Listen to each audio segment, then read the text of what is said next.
네, 숨어있는 한 이슈가 하나가 있습니다. 사람들이 입을 모으기를 터지면 대형인데 아직 터지지 않은 휴화상 같은 이슈다 이렇게들 평가를 하던데요. 바로 이 부산 LCT 비리 의혹 사건입니다. 검찰이 수사를 하기는 했는데 뭐 미완이다. 이게 뭐 일반적인 평가죠. 자, 근데 이 문제를 지속적으로 제기해온 정치인이 한 분 있습니다. 그래서 이분 연결해서 좀 더 자세한 이야기 좀 나눠보려고 하는데요. 바로 국민의당의 박지원 전 대표입니다.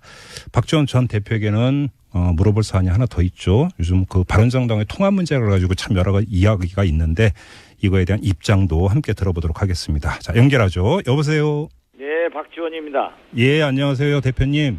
예. 예. 어제도 국정감사에서 이 문제를 제기를 하셨는데요. 예. 워낙 이제 그 덩어리가 큰 건이다 보니까 몇 가지만 좀 추려서 질문을 드려야 될 것 같은데. 네, 그렇게 해주세요. 먼저 그 친박계 현역 의원 2명이 더 연관돼 있다. 그러니까 이미 사법 처리를 받은 현기환 전 정무수석이나 배덕광 의원 말고 더 있다 이렇게 제기를 하셨는데 단도직입으로 누굽니까? 그걸 제가 얘기하는 것은 조금 곤란하고요. 네. 제가 알고 있기로는 박근혜 대통령과 아주 가까운 예, 두 분의 의원이 관련돼 있는 것으로 알고 있습니다. 그러면 실명을 밝히시기 뭐하면 이렇게 질문을 드리겠습니다. 이 친박계 핵심 의원이라고 하셨으면 지금 현재 자유한국당 소속의 현역 의원을 말씀하시는 겁니까? 그렇습니다. 자유한국당 소속입니까 현재? 네, 그렇습니다. 예. 지역구는요? 그건 거시기합니다. 언제쯤 그럼 밝힐 예정이십니까? 그건 수사기관에서 밝히는 것이 좋고 네. 수사기관에서 저에게 협력을 요구한다면은 네. 제 정보를 드릴 용의가 있습니다. 그런데 이미 검찰 수사는 끝난 상태 아닙니까? 일단 되지 그렇지가 않았습니까? 않습니다. 왜냐하면 예. 당시 제가 1년 전 부산 검찰 국정감사에서 문제 제기를 해가지고 예. 이 모든 것이 됐고 이게 크게 보도가 되니까 네. 우리 사당 원내대표들이 특검에 합의를 했습니다. 네, 그렇습니다. 그러나 특검의 시기가 대선을 앞두고 있었기 때문에 네. 대통령 선거 후에 하자 음흠.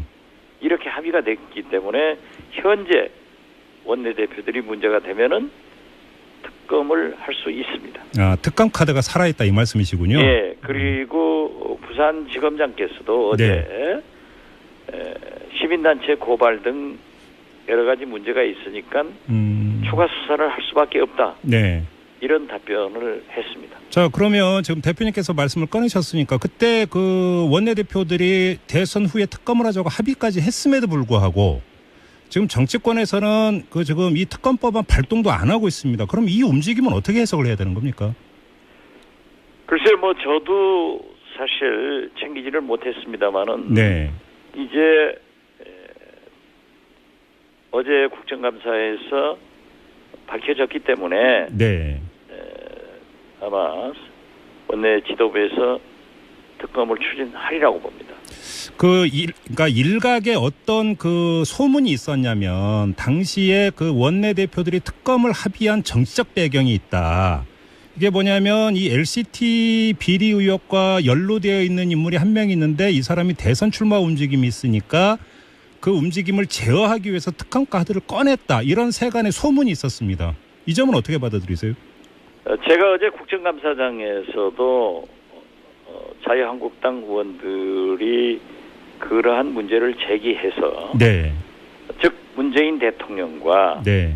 김무성 전 대표 거명을 하더라고요. 아, 자유한국당 의원들이? 네네. 네네. 그런데 제가 파악되기로는 네. 문재인, 김무성 이 두 분은 관계 없습니다. LCT 비리하고는 관계가 없다. 예. 예. 그런데 만약 그때 관계가 있었다고 하면은 네. 제가 그러한 것을 알았다고 하면은 참 문제 제기하기가 힘들었을 거예요. 예. 그런데 그 두 분은 없습니다. 근데 지금 제가 그 질문으로 대신했던 세간의 소문에서 언급되고 있는 인물이 문재인 그 현 대통령이나 김무성 의원이 아니라 다른 그 보수 쪽에 있는 인물이었는데요. 아, 그것은 모르겠습니다. 아, 그건 모르십니까? 네네. 네. 그럼 관련해서 어제 국감장에서 대표님이 제기했던 의혹 가운데 하나가 황교안 당시 법무장관 재직 시절에 그 LCT를 분양을 받으면 영주권을 주는, 그러니까 투자 이민 제도 고시를 법무부가 낸 거에 대해서 의혹을 제기했습니다. 이 내용은 어떤 내용입니까? 그 의혹 제기가 조금 팩트가 다른데요. 네. 이 법무부가 네. 부동산 투자 이민 지역 허가제를 운영해 왔습니다. 네네. 당시 황교안 법무부 장관 때 네. 제주, 강원 등 예. 4곳을 부동산 투자 이민 지역으로 허가를 했는데요. 네네. 부산 해운대 LCT의 경우 네. 다른 곳은 전부 어떤 지역입니다. 그렇죠. 예를 들면 제주의 무슨 지역 이렇게 하는데 네. 부산 해운대 LCT는 네. 65,934제곱미터 즉 19,945평 그 정확하게 그 필지에만 네네. 부동산 투자 이민 지역으로 허가를 했는데 예. 그 19,945평에 이용복 회장이 LCT 건물 3개를 네. 투자하게 되는 거예요. 예예. 그러니까 법무부가 왜 지역이 아니고 그러니까요. 특정한 그 땅 평수에 딱 맞는 그것만 허가를 했느냐. 예. 그런데 거기에 조금 문제가 있었어요. 그러한 것을 지금 뭐 자료는 다 있습니다만은 그때 네. 질문을 했는데 예. 그게 조사가 안 됐고요. 검찰 수사에서도 이게 조사가 안 됐습니까? 예, 저는? 조사가 안 됐어요. 예. 그리고 가장 의문은 네. 당시 이영복 회장에 의거해서 네. 중국의 제2 건축 회사가 건설 회사가 한국에 와서 마케팅을 전부 했단 말이에요. 예. 그래가지고 자기들은 하지 않겠다고 철수를 했습니다. 네네. 철수를 했는데 한 10여일 만에 포스코 건설이 그 공사를 시공사로 들어가고 파이낸싱을 했단 말이에요. 네. 이 포스코 건설을 움직이게 한 것이 당시 친박 실세 2사람이다. 네. 2 현역 의원이다. 아까 말씀하신 그 2명이라는 겁니까? 네. 그렇기 때문에 제가 문제 제기를 하는 것은 예. 왜 법무부에서 네. 지역이 아니고 딱 떨어지는 평수에만 여기만 허가를 했는가? 네. 거기에 좀 문제가 있어요. 거듭 네. 말씀드리지만. 네. 그리고 이 포스코 건설 대형 건설 회사에서 할 때는 마케팅 뭐 조사 이원에 복잡한 절차가 있는데 예. 이러한 절차를 모두 생략한 채 한 10여일 만에 그 큰 프로젝트를 하게 된 그 영향력을 행사한 2사람의 현역 의원을 예. 조사를 해야 된다. 네. 저는 그걸 얘기하는 겁니다. 자, 그러면 간단히 정리를 하면 당시 법무부에서 그 LCT 투자 이민 그 대상, 이건 건물이죠. 지구가 아니라, 지역이 아니라. 그렇죠. 그때는 이제 건물이 짓기 전이니까 일종의 대지죠. 그렇죠. 아무튼 그 평에 대한. 대상으로 포함시킨 것 자체가 특혜인데 그럼 이게 어떤 보이지 않는 손이 작동을 한 것인가가 핵심 아니겠습니까? 그렇습니다. 지금 그러니까 대표님께서 그걸 제기를 했는데 그럼 또 하나 당시 장관은 황교안 장관이었습니다. 그러면 황교안 장관의 연루 가능성이라든지 그 연루의 정도는 어떻게 파악하고 계십니까? 저는 그건 잘 모르겠습니다. 그걸 밝혀야 될 문제죠. 그래요. 어떻게 2만 평 네. 거기에만 허가를 해줬느냐 이거예요. 그러니까요. 다른 곳은 지역을 하면서 네. 그리고 법무부에서 문제가 있다 하는 것을 지적했고 네. 또 그 2 현역 의원이 포스코 건설을 그렇게 단기간 내에 투자 및 시공을 할 수 있겠느냐 네. 이걸 얘기한 거예요. 그런데 지금 그 대표님께서 계속 제기하시는 문제는 누가 보더라도 상식적이지 않은 결정이라는 것인데 그러면 당시 장관이 이런 비상식적인 결정의 최종 그 결정권자가 됐던 것 아니겠습니까? 그것은 네. 어떠한 배경이 있는가는 검찰이 밝힐 몫이지. 네네. 저는 그러한 수사 능력을 갖지 못했잖아요. 예, 물론이죠, 그거는. 예. 알겠습니다. 그럼 이것도 결국은 검찰 수사나 아니면 뭐 나중에 특검이 발동이 된다면 특검에서 밝혀야 될 사안이다 이렇게 지금 말씀을 하시는 거고요. 네, 그렇습니다. 자, 그러면 결국은 다시 그 원점으로 돌아가서 지난해 11월에 검찰에서 바로 LCT 비리 수사를 시작을 하지 않았습니까? 근데 미완으로 그친 건데 이 주목할 점이 그 수사 개시 시점이 지난해 11월이면 이른바 태블릿 PC가 공개가 되면서 본격적인 이제 탄핵 이야기가 나오는 시점 아니었습니까? 이 상관성은 어떻게 봐야 되는 걸까요? 글쎄요, 저도 그 언론에서 그런 문제점을 제기를 하던데요. 예. 사실은 제가 작년 10월 11일 부산 국정감사에서 문제 제기를 하기 전에 네. 부산지방검찰청 동부지청에서 네. 이미 수사를 시작했던 거예요. 네. 그래서 제가 국정감사에서 문제점을 제기하니까 동부지청 수사사건, LCT 사건을 부산지검으로 가져와서 수사를 했기 때문에 예. 저는 이 태블릿 PC 이러한 것과 꼭 연관이 있을까 하는 것에 대해서는 의아합니다. 일각에서는 어떤 그 추정 내지 분석을 하고 있냐면 당시 우병우 민정수석 시절 아닙니까? 그렇습니다. 그래서 바로 이 문제를 덮기 위해서 LCT 비리건을 꺼내 들었는데 막상 뚜껑을 열고 보니까 친박이 나와서 검찰 수사가 결국 미완으로 끝난 것이다. 이런 식의 추정이 나오던데요. 그 추정에 대해서는 저도 그러한 보도도 보고 그런 생각도 했지만은 예. 제가 문제 제기를 한 것은 명확한 네. 법무부의 2만 평 그리고 친박 두 사람의 포스코 건설 네. 이거였기 때문에 저는 네. 그 이상의 의심은 하지 않았습니다. 그러면 다시 돌아가서 친박 2명이라고 의원님께서 말씀하셨던 그 사람들의 정치적 파워가 법무부라든지 부산시라든지 이런 것들 얼마든지 움직이고 주무를 수 있는 정도의 파워가 있는 그런 인물들입니까? 당연하죠. 네. 그럼 뭐 초선급 이런 사람들은 아니겠네요, 그러면? 글쎄요. 거기까지는 제가 좀 더 구체적으로 말씀해 주셔도 되는데 말씀을 안 해주시면. 초선은 아니겠죠. 네. 그러겠죠? 네, 알겠습니다. 이 문제는 좀 더 구체적으로 이렇게 밝힐 단계가 되면 다시 한번 여쭤보도록 하고요. 자, 또 이왕영과 그 인터뷰 한 김에 다른 문제 좀 여쭤보겠습니다. 오늘 그 의원총회가 있었고 바른정당과 국민의당의 통합 문제에 대해서는 통합보다는 정책 연대를 우선하기로 결론 내려졌다. 이런 보도가 있던데요. 그럼 통합 카드는 완전히 수면 아래로 가라앉았다 이렇게 봐도 되는 겁니까? 글쎄요. 저는 제가 발언하고 네. 다른 TV 인터뷰가 있어서 일찍 나왔기 때문에 예. 기자들로부터 그런 얘기를 들었지만은 네. 과연 통합 문제에 대해서는 일단 국정감사 끝난 후에 네. 정책 연대건 선거 연합이건 예. 한번 논의를 해보자 하는 정도로 이해를 했기 때문에 예. 저는 좀 아직도 불씨는 살아있다 이렇게 봅니다. 그러니까 이제 국감 끝날 때까지 며칠만 지금 유보가 된 것이다 이렇게도 해석할 여지가 있다는 말씀이시네요. 단순화해서 만약에 안철수 대표가 바른정당의 통합을 재추진한다면 그건 곧 호남을 버리는 겁니까? 그렇게 추진한다면 그 내용을 봐야죠.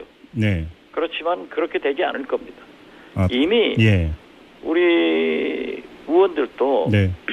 국민의당 40석, 바른정당 20석, 40 플러스 20, 60석의 정당으로 되는 것으로 잘못 이해를 한 거예요. 우리 당이 커지는 것을 누가 반대하겠어요. 네.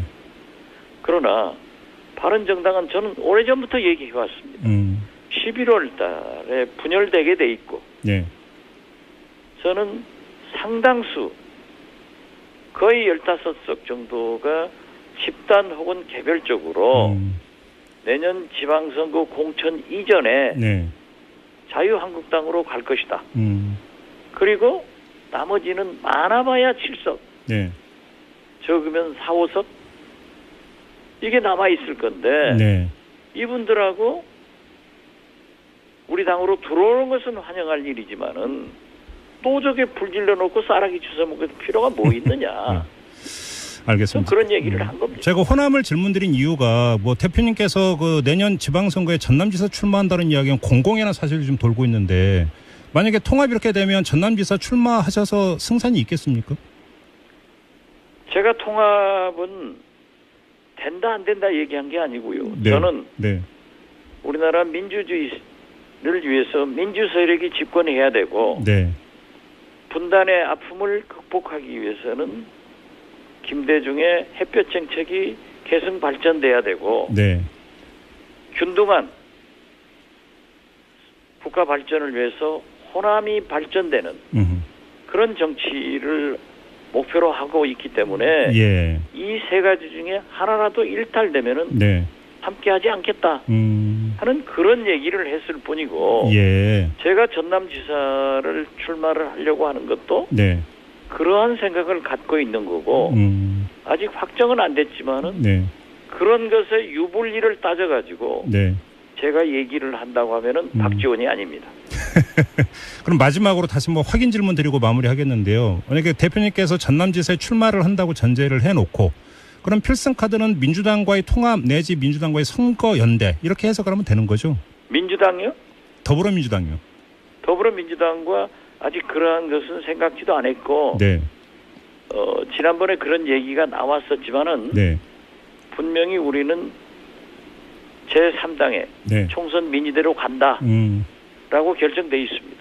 단독 출마해도 전남지사에서 선거에서 승리할 수 있다고 자신하세요? 그렇게 답변 말씀드리면은 제가 꼭 출마하는 겁니까? 지금까지 다 그렇게 답변하셨으면서. 예, 그렇게 믿어도 됩니다. 알겠습니다. 자, 말씀 여기까지 드릴게요. 고맙습니다, 대표님. 네, 감사합니다. 네, 지금까지 국민의당의 박지원 전 대표였습니다. 네, 숨어있는 한 이슈가 하나가 있습니다. 사람들이 입을 모으기를 터지면 대형인데 아직 터지지 않은 휴화상 같은 이슈다 이렇게들 평가를 하던데요. 바로 이 부산 LCT 비리 의혹 사건입니다.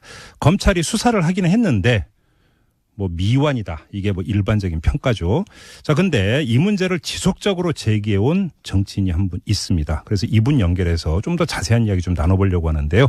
바로 국민의당의 박지원 전 대표입니다. 박지원 전 대표에게는 물어볼 사안이 하나 더 있죠. 요즘 그 바른정당의 통합 문제를 가지고 참 여러 가지 이야기가 있는데 이거에 대한 입장도 함께 들어보도록 하겠습니다. 자, 연결하죠. 여보세요. 네, 박지원입니다. 예, 안녕하세요, 대표님. 예. 예. 어제도 국정감사에서 이 문제를 제기를 하셨는데요. 이게 예. 워낙 이제 그 덩어리가 큰 건이다 보니까 몇 가지만 좀 추려서 질문을 드려야 될 것 같은데. 네, 그렇게 해주세요. 먼저 그 친박계 현역 의원 2명이 더 연관돼 있다. 그러니까 이미 사법 처리를 받은 현기환 전 정무수석이나 배덕광 의원 말고 더 있다 이렇게 제기를 하셨는데 단도직입으로 누굽니까? 그걸 제가 얘기하는 것은 조금 곤란하고요. 네. 제가 알고 있기로는 박근혜 대통령과 아주 가까운 예, 두 분의 의원이 관련돼 있는 것으로 알고 있습니다. 그러면 실명을 밝히시기 뭐하면 이렇게 질문을 드리겠습니다. 이 친박계 핵심 의원이라고 하셨으면 지금 현재 자유한국당 소속의 현역 의원을 말씀하시는 겁니까? 그렇습니다. 자유한국당 소속입니까 현재? 네, 그렇습니다. 예. 지역구는요? 그건 거시기합니다. 언제쯤 그럼 밝힐 예정이십니까? 그건 수사기관에서 밝히는 것이 좋고 네. 수사기관에서 저에게 협력을 요구한다면은 네.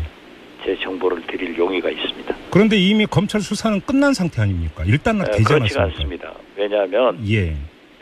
당시 제가 1년 전 부산 검찰 국정감사에서 문제 제기를 해가지고 예. 이 모든 것이 됐고 이게 크게 보도가 되니까 네. 우리 사당 원내대표들이 특검에 합의를 했습니다. 네, 그렇습니다. 그러나 특검의 시기가 대선을 앞두고 있었기 때문에 네. 대통령 선거 후에 하자 음흠. 이렇게 합의가 됐기 때문에 현재 원내대표들이 문제가 되면은 특검을 할 수 있습니다. 아, 특검 카드가 살아있다 이 말씀이시군요. 예, 그리고 부산지검장께서도 어제 시민단체 고발 등 여러 가지 문제가 있으니까 추가 수사를 할 수밖에 없다. 네.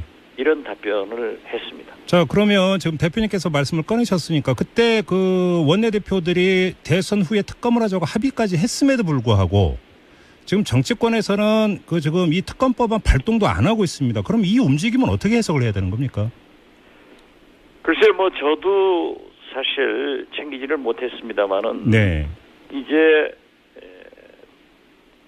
어제 국정감사에서 밝혀졌기 때문에 네. 아마 원내 지도부에서 특검을 추진하리라고 봅니다. 그러니까 일각에 어떤 그 소문이 있었냐면 당시에 그 원내대표들이 특검을 합의한 정치적 배경이 있다. 이게 뭐냐면 이 LCT